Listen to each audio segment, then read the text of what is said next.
Déjà, la question était sur le niveau de préparation de la Coupe du Monde au Qatar en 2022. Je rappelle qu'on a une Coupe du Monde en Russie en 2018 et nos attentions sont évidemment focalisées sur cette Coupe du Monde.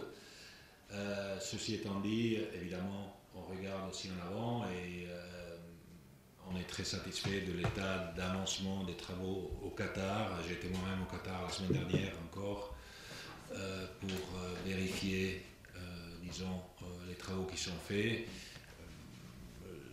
Le gouvernement qatari,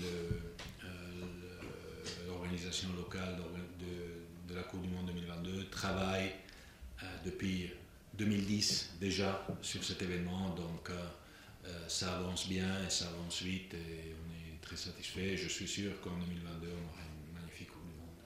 Et ça me permet aussi de remercier Ahmed, de remercier le football mauritanien, la fédération, pour tout le travail effectué, pour nous accueillir ici. N'oublions pas que ce sommet, pour la première fois qu'il y a un événement officiel de la FIFA en Mauritanie, ici à Nouakchott, ce sommet a réuni des présidents, des secrétaires généraux de fédérations de 3 continents différents, Europe, CONCACAF et CAF.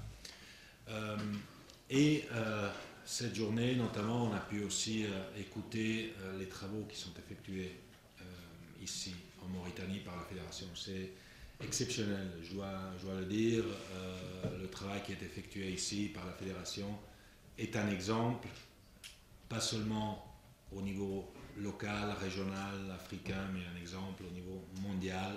Et c'est pour ça que je tenais à venir ici, et c'est pour ça que je tenais à ce qu'il y ait des fédérations du monde entier qui viennent ici pour regarder ce qui est fait. Évidemment, ce n'est qu'un début. Un début qui a déjà porté des fruits au niveau, par exemple, du classement, du ranking de l'équipe nationale. Mais on travaille sur le futur aussi, avec le centre technique, avec le stade qui est en train d'être finalisé, qui va être prêt d'ici quelques mois au centre technique, avec d'autres projets liés à ce centre, la direction technique, l'organisation ensuite des compétitions. J'étais voir aussi aujourd'hui le Premier ministre en compagnie du président de la fédération et on parlait des 9 stades qui sont construits dans les différentes régions du pays. Donc je pense qu'un travail très important est fait en ce moment depuis quelque temps et je me réjouis déjà de voir les fruits de ce travail. Je pense qu'aujourd'hui, tout le monde, au niveau de la FIFA, au niveau des fédérations du monde entier, a dû se rendre compte qu'on ne peut plus agir comme c'était le cas avant. Malheureusement, ce n'est pas moi qui le dis, c'est les tribunaux dans certains pays qui l'ont prouvé. Et pour moi, c'est très très clair qu'en ce qui concerne la FIFA, il y aura une tolérance zéro sur toutes sortes d'abus, de corruption et d'enrichissement illégal au niveau du football. Il y a suffisamment d'argent, il y a suffisamment de moyens pour pouvoir développer le football. Il faut qu'on le fasse bien, il faut qu'on le fasse de façon honnête. Et je le répète, si quelqu'un veut voler de l'argent du football, ben on va le poursuivre et on va le sanctionner parce que c'est ce qu'il mérite. Oui. Bon, par rapport à l'organisation du sommet, pour nous c'est un honneur que nous a rendu la FIFA. Nous choisissons pour abriter ce sommet qui est très important. Comme il vous l'a dit, le président, c'est le premier du genre, première réunion, on va dire, officielle de la FIFA chez nous. Et on a essayé, avec nos modestes moyens, avec toute l'énergie du monde, d'essayer d'être à la hauteur de cet événement. Maintenant, certainement, on va continuer à travailler, à essayer d'être à la hauteur de toutes les missions qui nous seront confiées. On remercie surtout la FIFA de nous avoir choisis pour abriter cet événement. Et surtout, on les remerciera davantage parce que nous allons les remercier davantage parce qu'ils nous ont encore choisis pour abriter un séminaire au mois de mars sur le développement, où il y aura encore plus de 20 pays qui vont participer. Donc, et cette fois-ci, ça sera là-bas à la fédération, dans la salle que vous avez visitée, parce que c'est sur le développement, sur les programmes de développement. C'est pour nous un honneur, mais l'essentiel, c'est qu'avec le soutien de la FIFA, nous allons continuer à travailler parce qu'on veut aussi gagner des challenges sur le terrain la prochaine fois. On n'a pas pris de décision pour la simple et bonne raison que l'idée de ces sommets, c'est de recevoir les opinions et les points de vue des fédérations sur des propositions qu'on a faites et qui vont être décidées par le Conseil de la FIFA au mois de mars, voire par le Congrès de la FIFA au mois de juin. Donc c'est des réunions qui sont là pour nous préparer à ces échéances. Ça fait partie d'une nouvelle FIFA plus démocratique qui veut parler et écouter toutes ces fédérations avant de prendre une décision sur des sujets importants. Mais de quoi est-ce qu'on a discuté et quelles sont les pistes qui se sont dégagées? Ça, peut-être, c'est important et ça, je peux le dire. Alors, on a parlé du futur des compétitions des jeunes, des garçons comme des filles. Et sur ces deux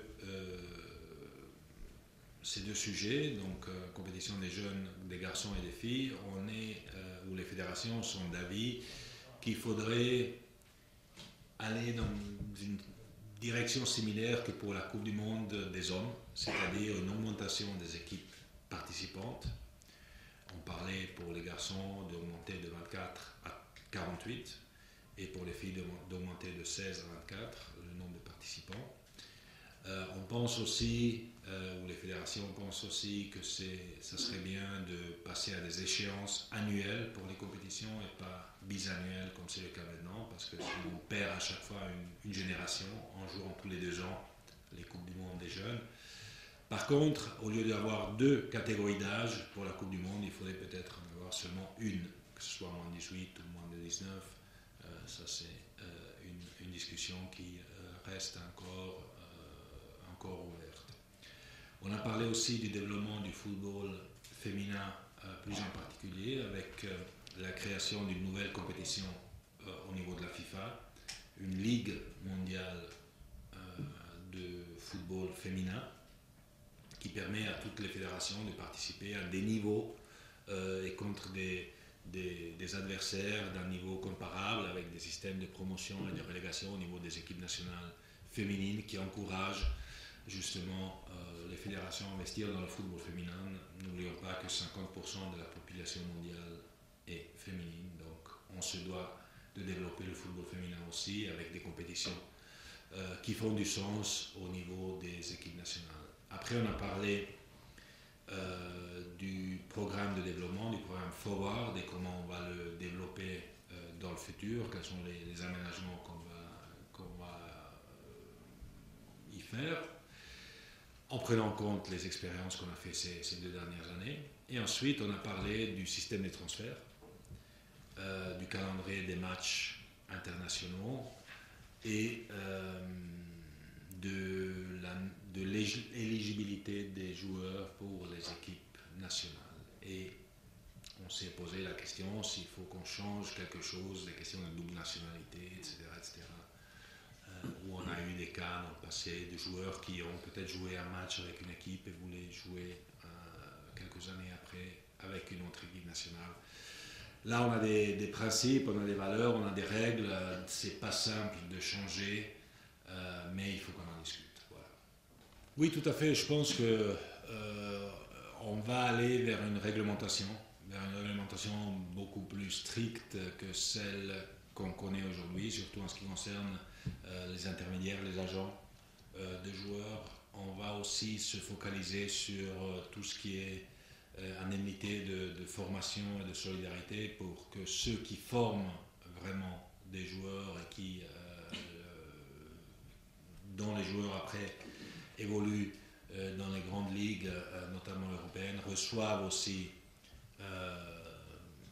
des contributions pour leur contribution à la formation des joueurs. Je pense qu'on doit aussi regarder les questions liées aux fenêtres de transfert pour réglementer ça aussi, pour qu'au début d'une compétition, vous sachiez quelle est votre équipe et qu'il n'y ait pas des changements en cours de saison, un petit peu comme on veut, mais qu'il y a vraiment des règles pour protéger l'intégrité des compétitions. Ça, c'est les grandes lignes. Bien sûr, il y a des intérêts très différents des différents acteurs du football, mais en tant qu'organe responsable de ces questions au niveau mondial, la FIFA, on se doit de prendre des mesures pour protéger les valeurs du football. بالنسبة لي الاجتماع كان مهم، قال لكم عنه رئيس الفيفا الآن، وناقشوا فيه عدد من الأمور. الهدف منهم هو كان أنه الفيفا قيادة والاتحادات يجتمعوا ويناقشوا بعض الأمور المهمة المتعلقة بمستقبل كرة القدم، متعلقة أساسا بكؤوس العالم للشباب اللي ثم فكرة تتبلور على أنهم يالتهم يتحولوا شورى كأس عالم واحدة الكل تلعب في كل سنة. هي ما زالت لها فكرة تعود وقبل تطريقها بالحقيقة، لأنه كان عليها الإجماع أنها تعدل كأس العالم مرة واحدة للشباب، تعود بين ما أقل من 18 وما أقل من 19، والثانية مولية لأنها تعود كل سنة. وهذا السبب فيه أنه بما أنها تلعب كل سنتين نفقدوا كل مرة جيل يمشي ما لعب في سنة. لذا فهم ذيك الفكرة. فهم الكرة النسائية أيضا يحاولوا أنه يرفع عدد مستوى المشاركين كيف كأس العالم الكبيرة اللي تعود في 2026 هم أيضا يعودوا 48 بلد. إضافة لبعض النقاط اللي يتحدثوا عنهم تتعلق بالنظام الأساسي، الأنظمة التي تتعلق باللاعبين، انتقالاتهم، لاعبين اللي عياوي خاصة نحن في إفريقيا نعانوا منها، ينقبلوا لاعبيننا في منتخبات أوروبية مثلا ويلعبوهم 15 دقيقة ولا 20 دقيقة، وفهم يقولوا عنهم متى يقدروا يلعبوا مع دولتهم الأصل، يعودوا كانوا في سن صغيرة وقبلوا قرار خاطئ. ومهم مناقشة الموضوع وناقشوا مواضيع أخرى، وكان الأساسي فيه أنه كان مثمر، وإن شاء الله يمشوا منه الفكر شورى مجلس الفيفا المعروف بالمكتب التنفيذي، ومن ثم للمؤتمر الكبير للمصادقة عليه. If the sports minister of a country has the feeling that because he doesn't like the president of the football association, he can just kick him out and put his cousin on his place, will not tolerate that. Having said that, of course, we need to work together with the governments. It's important that the governments fund the football movement, not only in Africa but all over the world, because at the end of the day, the work that we are doing and the work that all the national associations are doing is also a social work for the training, for young players to keep them away from the streets and give them a possibility to enjoy, to play football. And for these kind of projects, we need to work hand in hand. We need to work hand in hand with the governments also to fight against corruption, to fight against violence, to fight against match fixing. And therefore, I think we need just to find the right balance between working together and not interfering in a negative way in the sporting affairs of the federation. Thank you.